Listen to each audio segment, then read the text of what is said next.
सभी सुनने वालों को, सभी सखियों को, सभी सहेलियों को चंचल वर्मा और प्यारी बुआ का नमस्कार। नमस्कार।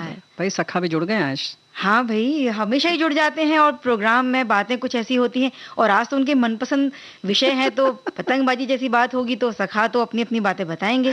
बिल्कुल बताएंगे। और ऐसा नहीं है, हमारी सखियां भी बहुत उड़ाती हैं, बहुत पतंगबाजी करती हैं। बड़ा मजा तो आता ही है भाई, जब ऊंची उड़ जाती है गुड्डी तो फिर हुँ। मन करता है जैसे हम ही उड़ रहे हैं ना। पतंगबाजी वैसे भी बुआ ऐसी चीज़ है ना, बच्चे हम्म हों, बड़े हों, महिलाएँ हों, पुरुष हों, बुजुर्ग हों, सभी को मज़ा आता है भई उड़ाने में। कहा ना कि मन ऐसा लगता है कि हम ही उड़ रहे हैं आकाश में। तो हुँ। जब ऐसा हो जहां उड़ान भरने का मन हो और कहीं पतंग आपकी उड़ गई तब तो क्या बात है। और लेकिन क्योंकि बात है हम्म सर्दियों की, मकर संक्रांति की, तो एक बड़ी विशेष सी बात होती है कि तिल इन हम्म दिनों खान-पान में ज़रूर शामिल किया जाता है। बिल्कुल।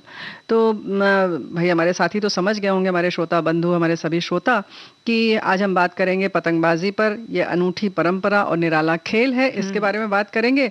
और जैसे कि चंचल बिटिया ने बता दिया तिल की बात, तो मकर संक्रांति और तिल पर बात करेंगे। हुँ।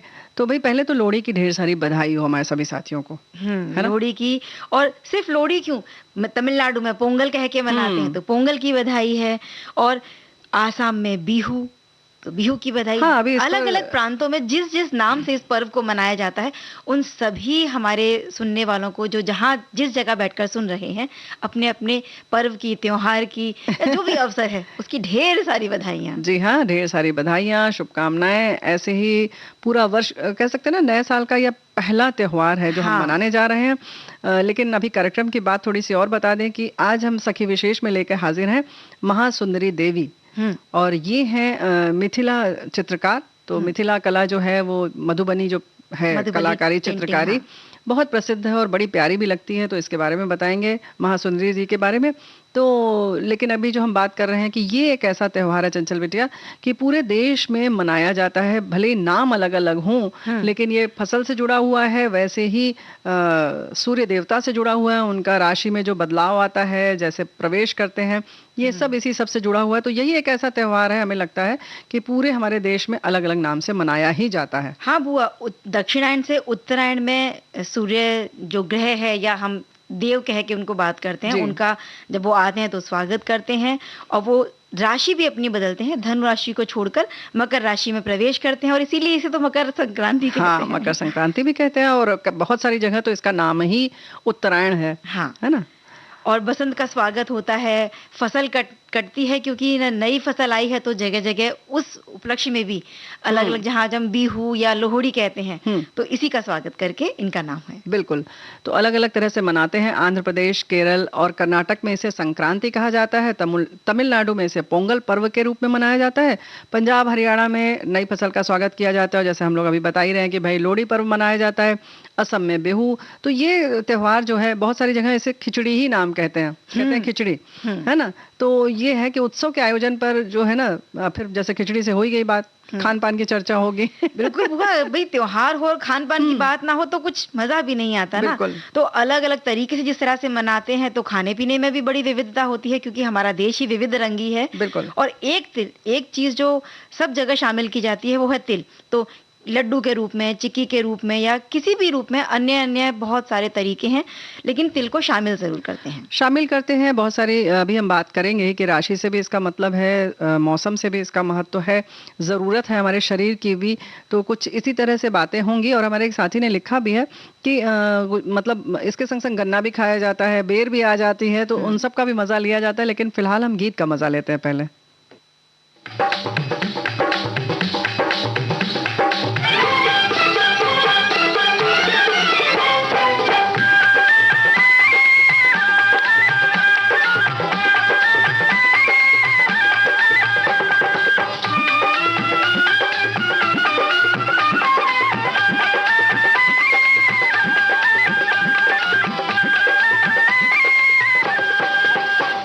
खिले हैं सखियार फुलवा मन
बुआ, जब त्योहारों की बात होती है तो हाँ। मन के फूल तो अपने आप ही खिल उठते हैं। खिलना और भी चाहिए।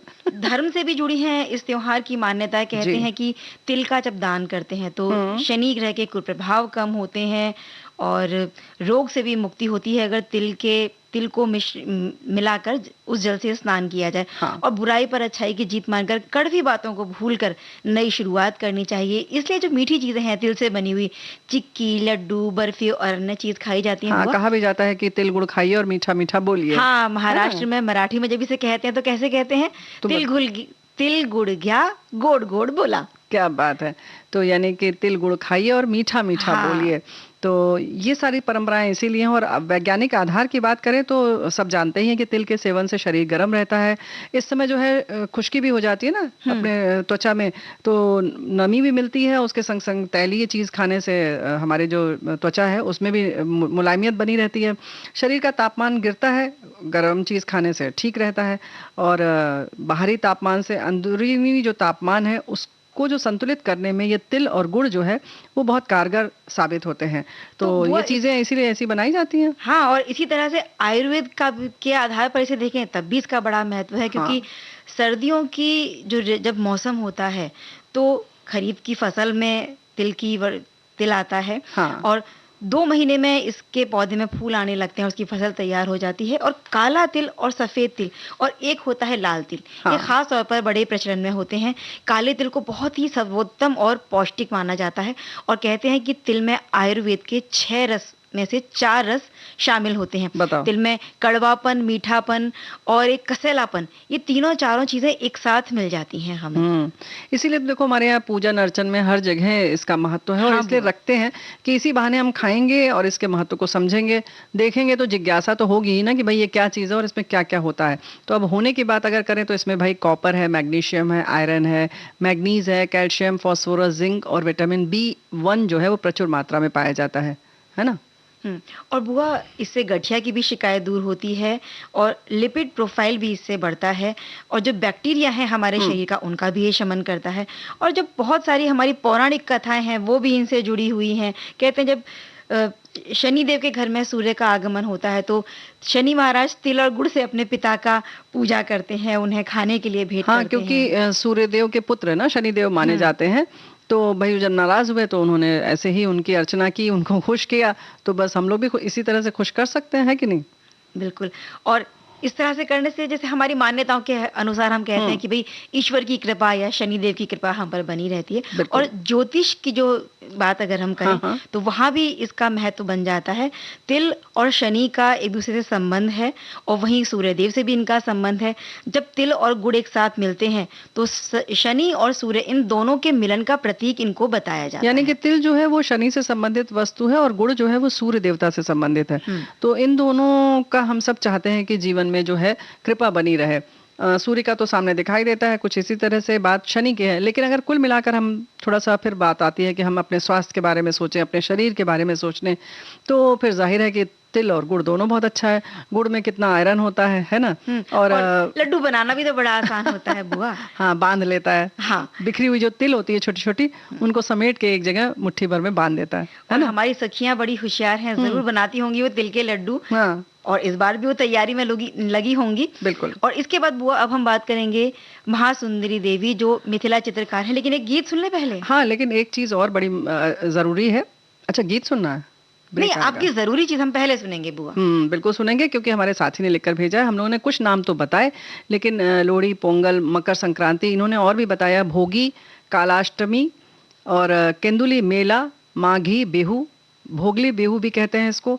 तो ये सारी चीज़ें इन्होंने लिखा है। इन सब फेस्टिवल की सभी को हार्दिक शुभकामनाएं। और जो हमने जैसे कहा था ना कि लड्डू के साथ जो बेर और गन्ना खाया जाता है, तो एक चीज़ हम भूल गए थे, हमारे साथी ने लिखा था, हरा चना जो आता है, जिसको बहुत सारी जगह होरहा कहते हैं या बूट कहते हैं, वो भी इसी समय आता है, बड़े थोड़े दिन के लिए आता है ना? हरे चने के साथ साथ जो चने की पत्तियां होती हैं, उनकी भी बड़ी स्वादिष्ट सब्जी बनती है। चने का साग।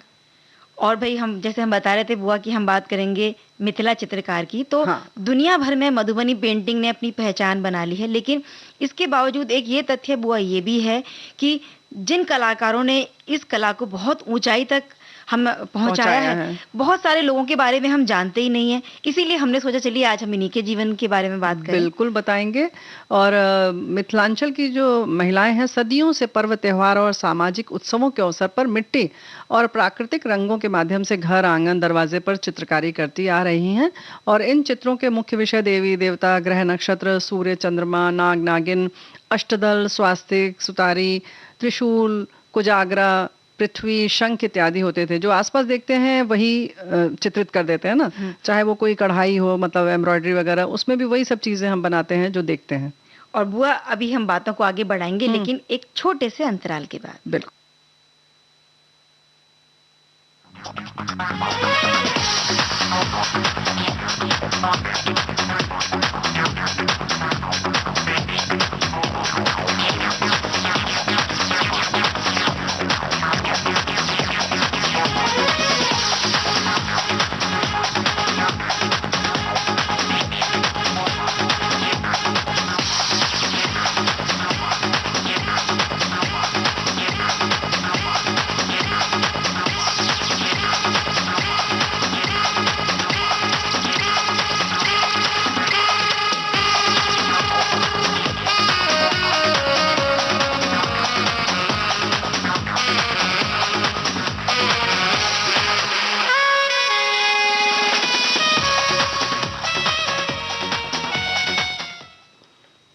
बुआ बात कर रहे थे हम महासुंदरी की, तो आपने जो बताया ना कि किन-किन चीज़ों के चित्र बनाए जाते हैं, तो ये सभी जो चित्र हैं, इनकी पृष्ठभूमि में कुछ ना कुछ धार्मिक भावनाएँ होती हैं।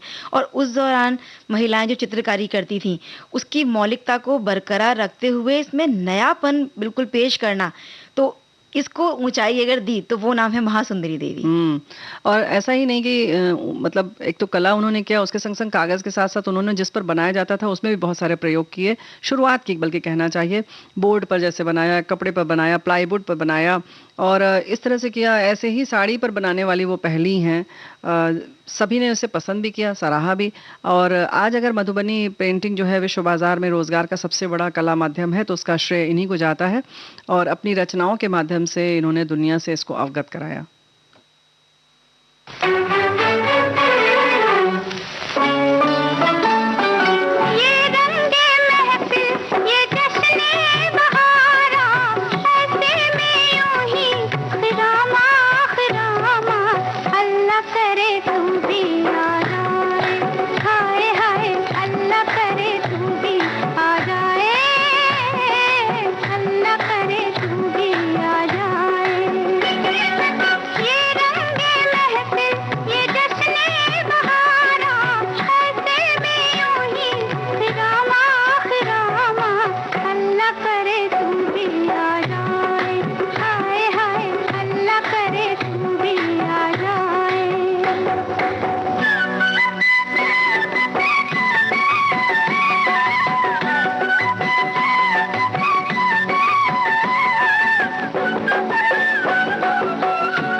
हम बात कर रहे थे महासुंदरी देवी की, जिनका जन्म हुआ मधुबनी जिले के चतरा गांव में 15 अप्रैल 1922 को।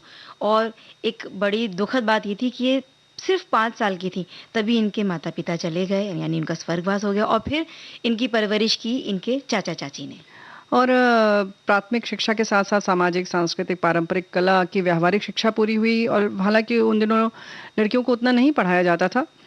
मिथिलांचल के, जैसे हमने पहले भी कहा कि इस तरह से चित्रकला की जाती है, लेकिन शिल्प शिक्षा जो है उसका बहुत प्रचलन था। शायद इसीलिए सीख लिया इन्होंने।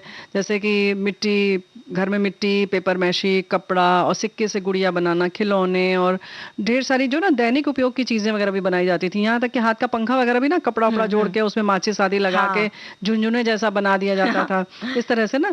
तो इन सबको सीखना लगभग बहुत जरूरी होता था। उसी लड़की को ज्यादा सुसंस्कृत और संपन्न समझा जाता था जो इन चीजों में निपुण होती थी। तो हर माँ चाहती थी कि भाई उनकी बेटी ये सीखे, और इस तरह से हर लड़की में ये गुण आ ही जाता है। और इनके परिवार में भी, क्योंकि बुआ ये परंपरा थी, तो अपनी चाची सुंदरी देवी से इन कलाओं को सीखकर वो माहिर हो गई। 15 साल की उम्र में वो पेंटिंग के साथ साथ सिक्की, सुजनी, गुड़िया, पेपर मशीन सब में माहिर हो गए। पेपर मशीन तो उनका सबसे ज्यादा पसंदीदा शिल्प हुआ करता था। जब वो सिर्फ 17-18 साल की थी तो फिर उनकी शादी भी हो गई। शादी हुई रांटी, मधुबनी जिले के कृष्ण कुमार दास के, जो एक शिक्षक थे। जी। और क्या हुआ कि अपने गांव चतरा से अपनी परंपरा और संस्कृति को लेकर रांटी चली आई महासुंदरी जी। और उन दिनों चरखा पर सूत काटकर घर की आर्थिक स्थिति को सुदृढ़ करने में पति का सहयोग करती हैं, और साथ ही साथ पर्व त्योहार पर, शादी ब्याह के अवसर पर आस पड़ोस के घरों में चित्रकारी भी करती थी। लेकिन चित्रांकन से अर्थोपार्जन की बात तो उस समय तक किसी की कल्पना में भी नहीं थी। लेकिन बुआ जब 64-65 का साल आया और उस समय वहां पर मिथिलांचल में एक बहुत भीषण अकाल पड़ा था, जिसकी वजह से हालात बहुत बुरे हो चले थे। उन दिनों तक मिथिलांचल तक ही ये कला जो है सीमित थी, लेकिन उस अकाल की वजह से दुनिया की नजरों में आ गई, क्योंकि जो तत्कालीन केंद्रीय मंत्री थे उन्होंने इस जगह की महिलाओं को इसका व्यावसायिक उपयोग करने के लिए प्रेरित किया और पहल की, और इसको व्यावसायिक रूप देने के लिए कहा। और इस तरह से मिट्टी की दीवारों से कागज पर उतारा जाए। फिर इन लोगों ने सोचा कि कुछ नया किया जाए, भाई मिट्टी की दीवार किसको लाएंगे दिखाने, या किसी के घर जाके कैसे बनाएंगे। तो उसको फिर कागज पर उतारा गया, और फिर इस तरह से राष्ट्रीय, अंतर्राष्ट्रीय स्तर पर होने वाली प्रदर्शनियां जो होने लगी उसमें प्रदर्शित किया जाने लगा। और बुआ ये काम बड़ा कठिन था, लेकिन फिर भी महासुंदरी देवी और उनके साथ जो 4-5 महिलाएं थी वो जुड़ गईं। उन्होंने बहुत धीरज के साथ और बड़ी मेहनत के साथ इसमें निपुणता हासिल की, और हैंडमेड पेपर पर उनकी बनाई हुई जो विलक्षण कृतियां हैं उनको दिल्ली में प्रदर्शित किया गया, जो लोगों द्वारा बहुत पसंद की गई, सराही गई, और उनकी कला को एक तरह से नई पहचान मिली। और इस तरह से मधुबनी पेंटिंग का एक इतिहास या अध्याय उन्होंने रच दिया। बिल्कुल। और 1966 की बात है कि मधुबनी पेंटिंग की मौलिकता और अनोखेपन की चर्चा सुनकर अखिल भारतीय हस्तकला बोर्ड की जो अध्यक्ष थी वो मधुबनी आई, और उन्होंने इनसे मुलाकात की महासुंदरी देवी जी से, और फिर उनकी बनाई गई पेंटिंग को देखा, बहुत प्रभावित हुई, और अन्य महिलाओं को भी प्रशिक्षित करने की उन्होंने सलाह दी। और उनकी सलाह भाई फिर महासुंदरी जी को जच गई, और आसपास की महिलाओं को सिखाने लगी वो। लेकिन ये सिखाने का काम उनके लिए बड़ा कठिन था, क्योंकि उन दिनों महिलाएं घूंघट चढ़ता था। घूंघट में रहती थी, फिर अकेले भी नहीं निकलती थी वो, क्योंकि घर से अकेले निकलने की इजाजत ही नहीं होती थी। फिर जब वो जाती थी महिलाओं को समझाने तो बहुत सारी आलोचनाओं का सामना करना पड़ता, लेकिन इतना सब के बावजूद उन्होंने हिम्मत तो हारी नहीं, और फिर एक दिन मेहनत रंग ले आई और महिलाएं इनकी संस्था से जुड़ने लगी। घर से बाहर निकलने पर जो पाबंदियां लगी हुई थी वो भी धीरे धीरे करके खत्म होती गई। और फिर नया मोड़ साबित तब हुआ जब उन्होंने हैंडमेड कागज से आगे बढ़कर साड़ी पर 1970 में, फिर 1973 में लकड़ी पर, और फिर 1980 में सनमाइका पर और प्लाईबोर्ड पर चित्रकारी शुरू कर दी। और समकालीन चित्रकला की तरह प्लाईबोर्ड, लकड़ी, लंबे लंबे पैनल बनाए जाते थे, जिसमें दशावतार, सीता जन्म की कथा, सीता राम के विवाह की कथा, कृष्ण जन्म कथा, रासलीला, शिव पार्वती, ऐसे बहुत सारे धार्मिक विषयों को शामिल किया। और सिल्क और सूती कपड़े पर सनमाइका, प्लाईवुड पर मधुबनी पेंटिंग की शुरुआत करने वाली इस तरह से वो पहली कलाकारा थी। और समय के साथ बहुत सारे नए नए प्रयोग भी करती रही, ताकि दायरा इस पेंटिंग का बढ़ता रहे। और ज्यादातर ये कचनी शैली यानी रेखा प्रधान चित्रण करती थी। ये शैली उन्हें विरासत में मिली थी। कचनी शैली की पेंटिंग में ज्यादातर काले और लाल रंग का प्रयोग करती थी, लेकिन बाजार और समय की मांग के हिसाब से भरनी शैली यानी रंग प्रधान चित्र भी उन्होंने बनाए। रंगीन पेंटिंग बनानी होती थी तो प्रकृति से जो चीजें होती थी, जैसे फूल, पत्ती, गेरू, मिट्टी, हल्दी, नींबू, पेड़ की छाल और गाय के गोबर, इन सब से रंग तैयार करती थी। है ना। और ऐसे ही उनकी जो कला है वो बहुरंगी हो गई। और बुआ चलते चलते एक गाना बीच में हम सुन लेते हैं।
तो देखते हैं खूबसूरत सी मधुबनी पेंटिंग।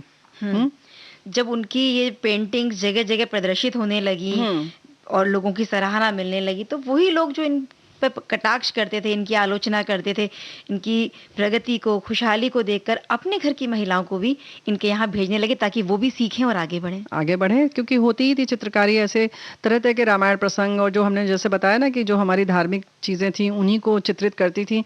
फिर खास दिन तब आया जब साल 1976 में उन्होंने 66 फीट लंबा और 8.12 मतलब 1/2 फीट चौड़ा चित्र बनाया, यानी 8.5 फीट चौड़ा चित्र बनाया था, जिसमें मिथिला में जन्म लेने वाली लड़की के जन्म से लेकर गौना तक की पारंपरिक जीवन का श्रृंखलाबद्ध चित्रण था। और ये चित्र बिहार सरकार द्वारा उपहार स्वरूप राज्यसभा भवन में नई दिल्ली में लगा दिया गया। और कहते हैं कि इस पेंटिंग को देखकर श्रीमती इंदिरा गांधी जी बहुत प्रभावित हुई और इन्हें दिल्ली बुलाकर सम्मानित भी किया। तो भाई सम्मान की बात तो थी। और ये बात 66 फीट लंबा लगाने वाली बात है जो, ये हमारे साथी ने भी लिखकर भेजा है, जानकारी दी है। तो ये जो मॉडल वहाँ बनाए जाते थे, इनका कोई खास प्रकार नहीं होता था बुआ, लेकिन सामान्य तौर पर एक कलाकार 18 से 20 तरीके के अरिपन का निर्माण करता है। लेकिन पश्चिमी जर्मनी कि एरिका मुआज़र के अनुरोध पर मधुबन महासुंदरी देवी ने 85 तरह के अरिपन बनाए थे ओह! और बहुत प्रशंसा इस बात की उनको मिली थी। एक से बढ़कर एक उनके जो चित्र हैं इस तरह के बनाए हुए, वो जर्मनी के राष्ट्रीय संग्रहालय में रखे हुए हैं। तो भई हम एक अंतराल ले लेते हैं छोटा-सा।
आप सुन रहे हैं विविध भारती राष्ट्रीय सेवा और इस समय चल रहा है कार्यक्रम सखी सहेली। अंतराल के बाद हम फिर हाजिर हो गए हैं। फिर हाजिर हो गए हैं और जैसे तुमने कहा अरिपन की बात, तो बहुत सारी जगह उसे ऐपन या अर्पण भी अल्पना से ही लगता है बना है। हाँ। तो ऐपन कहते हैं जो चावल के आटे से बनता है घोलकर पानी में, और कभी-कभी उसमें हल्दी भी डालते हैं। तो भाई इस तरीके से हमारे यहाँ परंपरा तो रही है, लेकिन उसको कई नया स्वरूप देना और आम जन तक लाना बहुत बड़ी बात है। और हम बात कर रहे हैं महासुंदरी देवी जी की। तो 1970 और 80 के दशक में उन्होंने मधुबनी रेलवे स्टेशन पर और हावड़ा से नई दिल्ली जाने वाली ट्रेन जयंती जनता एक्सप्रेस, इसके बाहरी भाग पर भी बड़ी सुंदर पेंटिंग की, इसको सजाया। हाँ। और ये बहुत एक अलग नए तरीके का प्रयोग था और पूरी दुनिया में इसकी बड़ी चर्चा हुई। और इस तरह से जो उन्होंने चित्र उकेरे थे, फिर वही वो जो पारंपरिक चित्रण है हमारा, जो धार्मिक चित्रण है, वो इन्होंने किया। तो जो कला प्रेमी थे देखकर अभिभूत हो गए। और उस ट्रेन को संवारने में ये अकेली नहीं थी, इनके जो साथी कलाकार थे उनका बड़ा सहयोग मिला। बिल्कुल, और इसी तरह से बहुत सारी जगह उन्होंने किया। सनमाइका पर बनाया 75 से ज्यादा चित्र, और वो बहुत बड़े होटल में वहां लगा हुआ है पटना के पाटलिपुत्र में। तो इस तरह से बहुत सारे काम उन्होंने किए। फ्रांस के लेखक प्रोफेसर इब्स मिको के अनुरोध पर महासुंदरी देवी ने मिथिलांचल के जीवन पर आधारित 50 सुंदर चित्रावलियों का निर्माण किया, जो यूरोप के कई देशों में प्रदर्शित हुए। इन चित्रों को द आर्ट ऑफ मिथिला नामक पुस्तक में भी स्थान दिया गया, और इस संग संग द मिथिला नामक डॉक्यूमेंट्री फिल्म भी बनाई गई।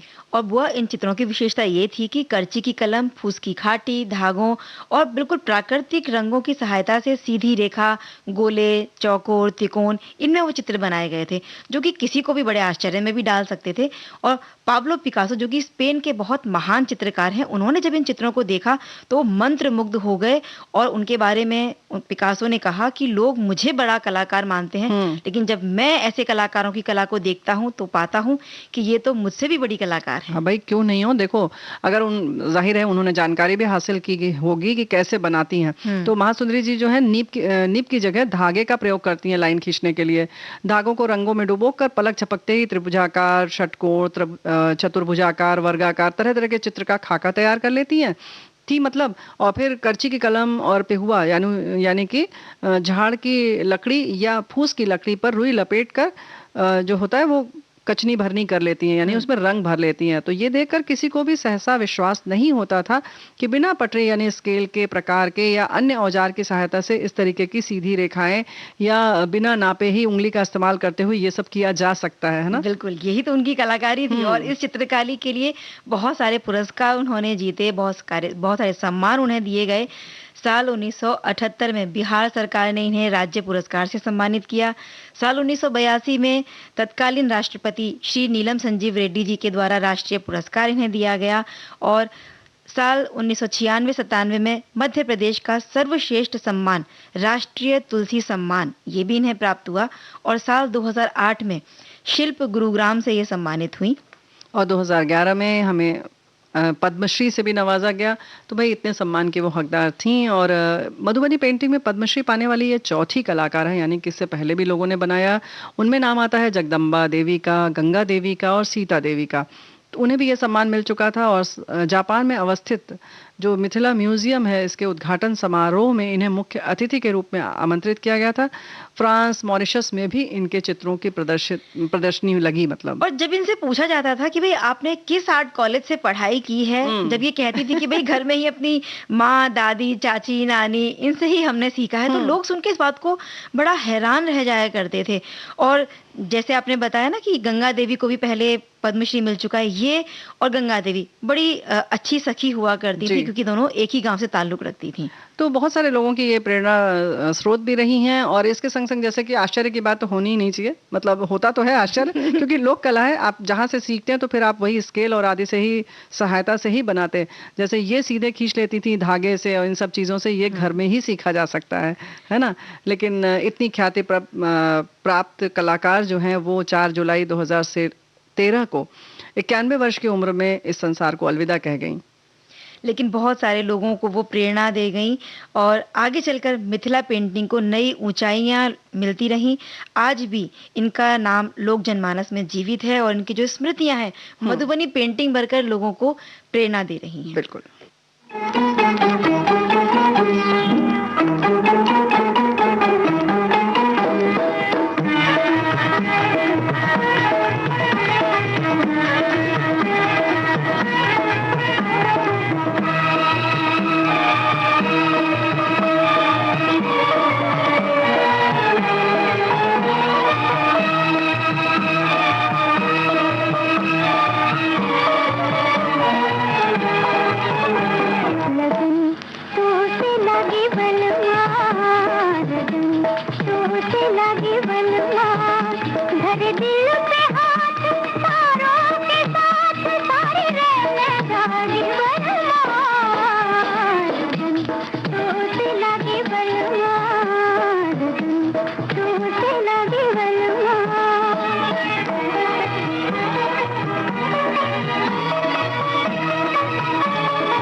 बुआ आप थोड़ी सी पतंगबाजी हो जाए।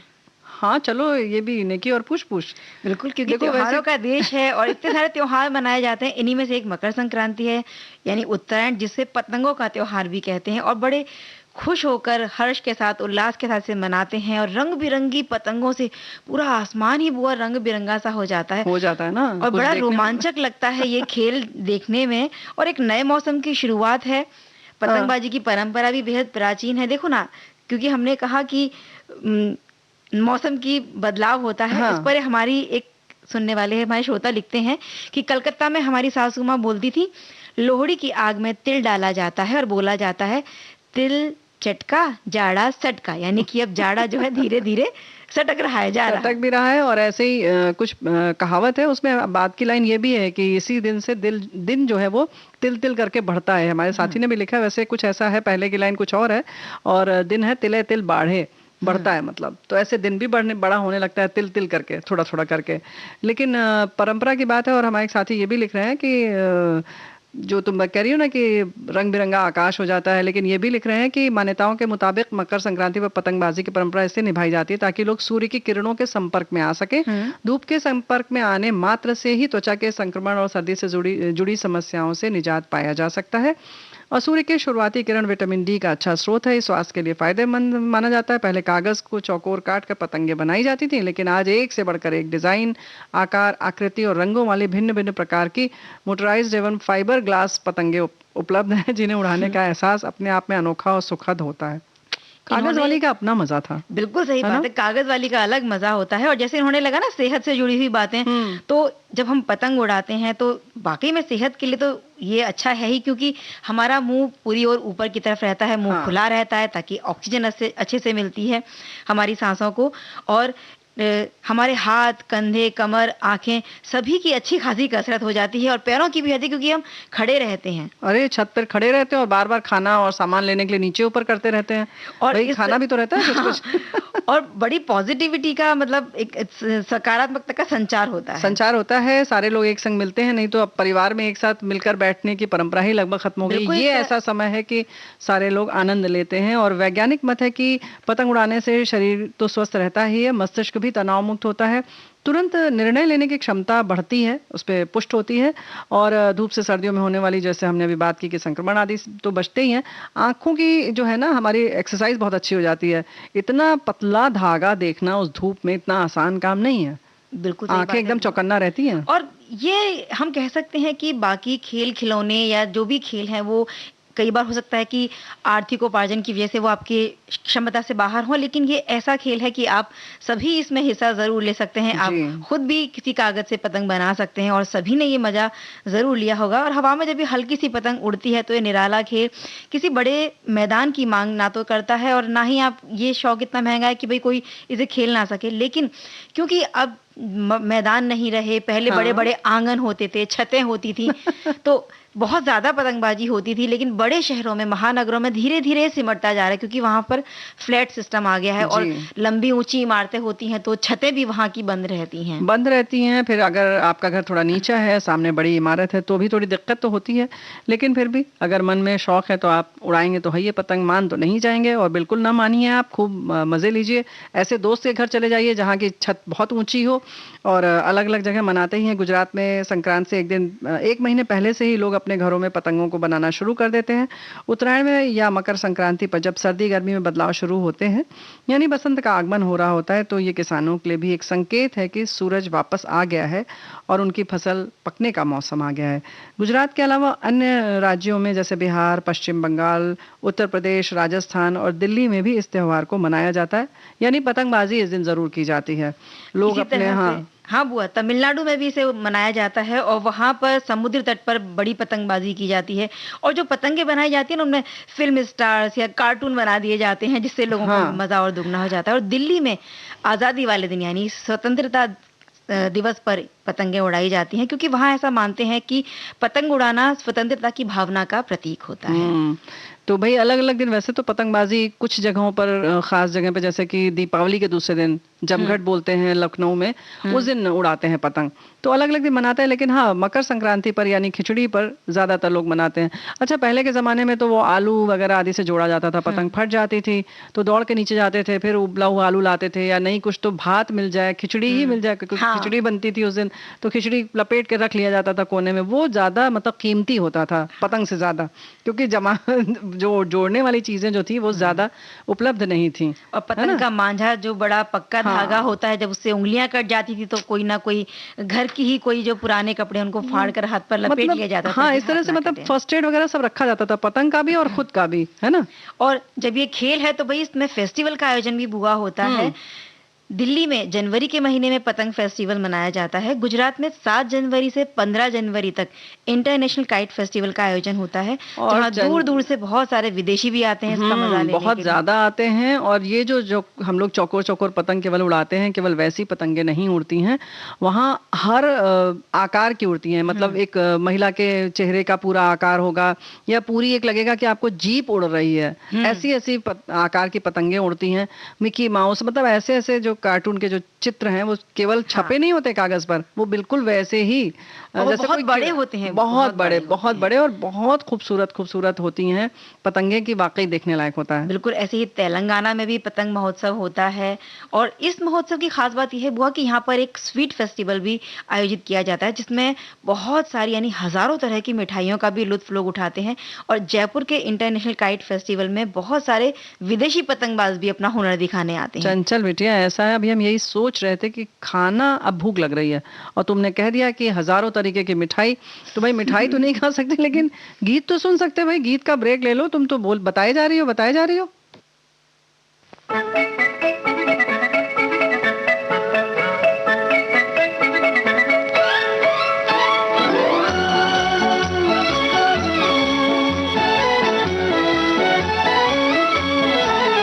चली चली रे पतंग मेरी चली रे, चली चली रे पतंग मेरी चली रे, चली बादलों के पार होके डोर पे सवार, सारी दुनिया ये देख देख चली रे, चली चली रे पतंग मेरी चली रे।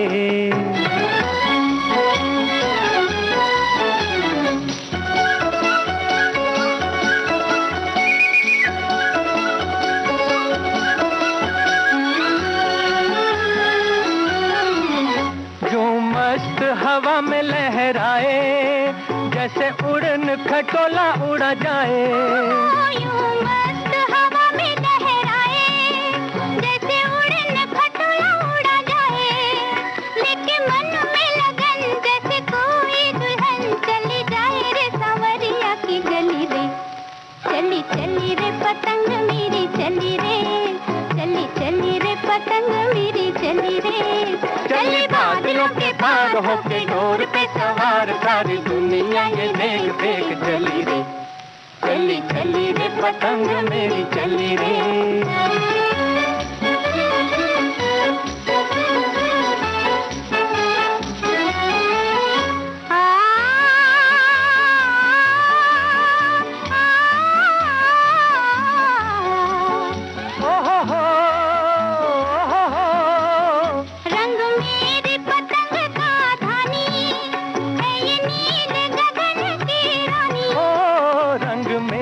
पतंग का धानी है ये नील गगन की रानी, बाकी बाकी है उठान है उम्र भी जवान, लागे पतली कमर बड़ी भली रे, चली चली रे पतंग मेरी चली रे, चली चली रे पतंग मेरी चली रे, चली बादलों के पार होके डोर पे सवार, सारी दुनिया ये देख देख चली रे, चली चली रे पतंग मेरी चली रे।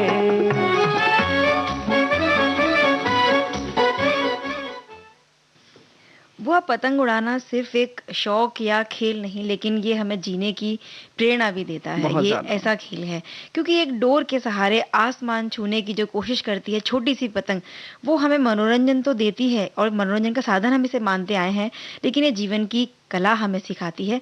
जो जोते बांधे जाते हैं पतंग के, वो हवा में संतुलन बनाकर रखते हैं और उसी तरह से हमें भी अपने रिश्तों में संतुलन बनाने की प्रेरणा देती है ये छोटी सी पतंग। और जब ये मंजिल पर जाने की कोशिश करती है तो जो अन्य पतंगे हैं वो इसके रास्ते में बाधा बनती हैं, लेकिन उन चुनौतियों का सामना करते हुए ये अपने अस्तित्व की लड़ाई लड़ती है, आगे बढ़ती है और एक दूसरे को काटती हुई आगे चलती जाती है, क्योंकि उसे विश्वास होता है अपनी डोर पर जो उसको आगे बढ़ाए रहती है। क्या बात है।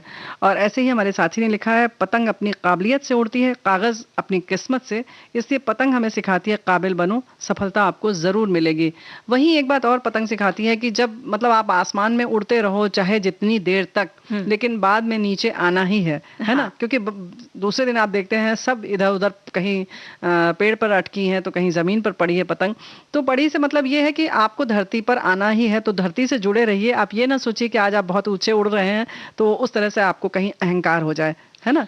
और जैसे जैसे समय गुजर रहा है बहुत सारे विशेष शब्द हैं जो बड़े लोकप्रिय होते जा रहे हैं बुआ पतंगबाजी में। हाँ। और बच्चे बच्चे की जुबान पे चढ़ गए हैं और हमने भी सुने हैं।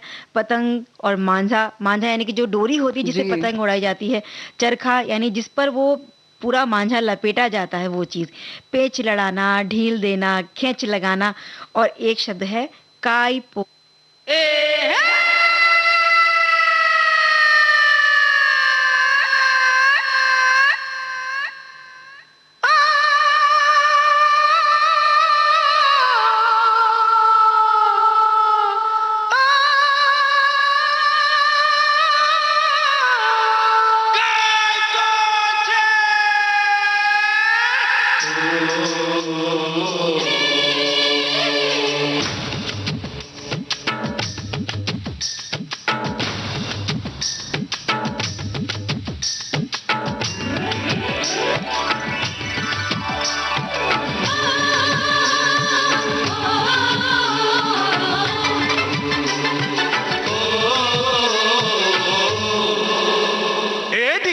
ढील दे दे रे भैया,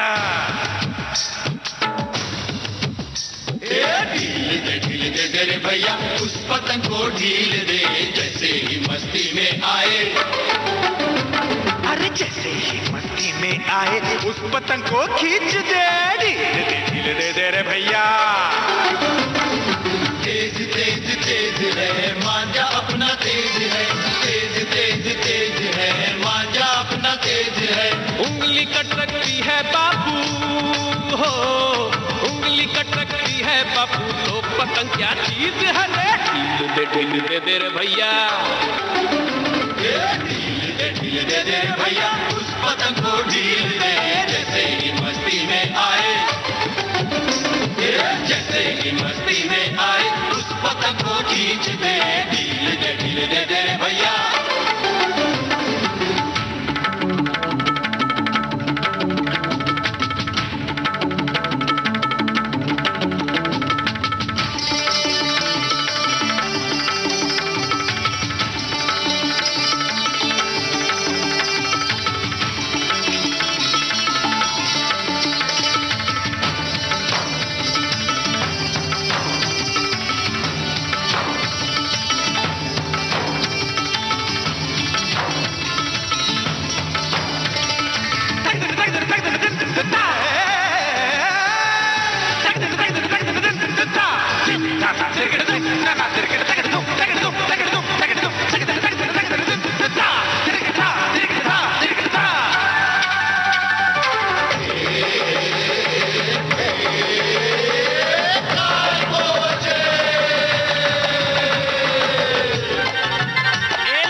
तो बहुत कुछ सिखाती है पतंग।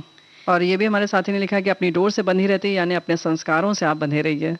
क्या अब बात है। बताते हैं बुआ सिंघाड़े का अचार। सिंघाड़े क्या बात सर्दियों है। में आते हैं। इस अचार को बनाने के लिए सामग्री लेनी है 1 किलो सिंघाड़ा, 100 ग्राम लहसुन, 1 चम्मच हल्दी, 1.5 चम्मच लाल मिर्च पाउडर या फिर आप स्वाद अनुसार ले सकते हैं, 20 ग्राम धनिया पाउडर, 10 ग्राम छोटी राई, 10 ग्राम सौंफ, 5 ग्राम मेथी, 30 से 40 ग्राम नमक या फिर स्वाद के अनुसार नमक, 200 ग्राम सरसों का तेल, 10 ग्राम मंगरेल यानी कलौंजी। और इसे बनाने का तरीका कुछ इस तरह से है कि सिंगाड़े को साफ तरीके से धोकर लगभग 80% तक उबाल लेना है, बहुत ज़्यादा इसे गलने नहीं देना है। अब इसे किसी छलनी में या टोकरी में डालकर सूखने के लिए 2-3 घंटे के लिए धूप में रख दें। अब सौंफ, मेथी, कलौंजी और राई को एक साथ भून कर रख लें। जब सिंगाड़े को धूप लग जाए तब इन तीनों के सिंगाड़े के तीनों कोनों को काट लें और छिलका सहित ही उसे बीच से 2 भागों में काट लें। अब किसी चौड़े बर्तन में सिंघाड़े को डाल लें और उसमें सारे मसाले जो भुने हुए हैं उन्हें मिला लें। लहसुन को भी छीलकर इसमें मिलाया जा सकता है अगर आप लहसुन का सेवन करते हैं, या फिर इसे नहीं भी ले सकते हैं। हाँ, हटा भी सकते हैं जी। और थोड़ा थोड़ा करके तेल अच्छे तरह से पूरे सिंघाड़ों में मिला दें ताकि पूरा जो मसाला है वो सिंघाड़ों पर लिपट जाएगा। और इसे ढक कर अब रख दें और 2 दिन के लिए 2-3 दिन उसे कांच के जार में डालकर धूप में रखें और फिर ये अचार तैयार हो जाएगा। क्या बात है, और बहुत स्वादिष्ट होगा आजकल के मौसम में।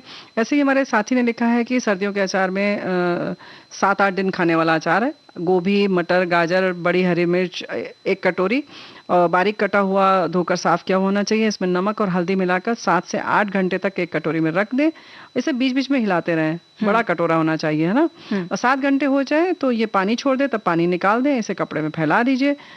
जब ये हल्का सा सूख जाए तब इसमें लाल मिर्च पाउडर ज़रूरत के हिसाब से डालें, हल्दी थोड़ी कम क्योंकि इसमें पहले हमने डाल रखी है, सरसों की दाल 2 बड़े चम्मच और हींग, 2 नींबू का रस, सरसों का तेल, सभी को डालकर अच्छे से मिला दें। अब ये अचार तैयार है खाने के लिए।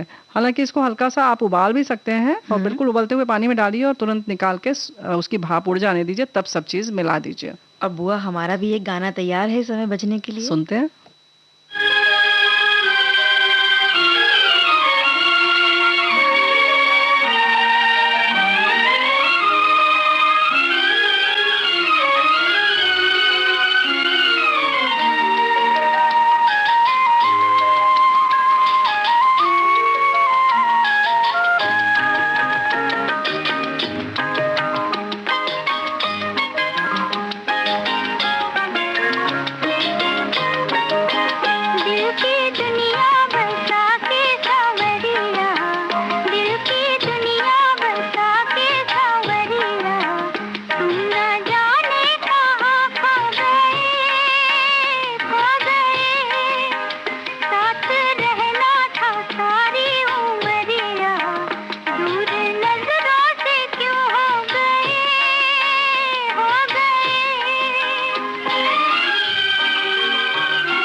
बुआ, कार्यक्रम का समय हो चला है पूरा और अब लेते हैं इजाजत। सभी को चंचल वर्मा और प्यारी बुआ का नमस्कार।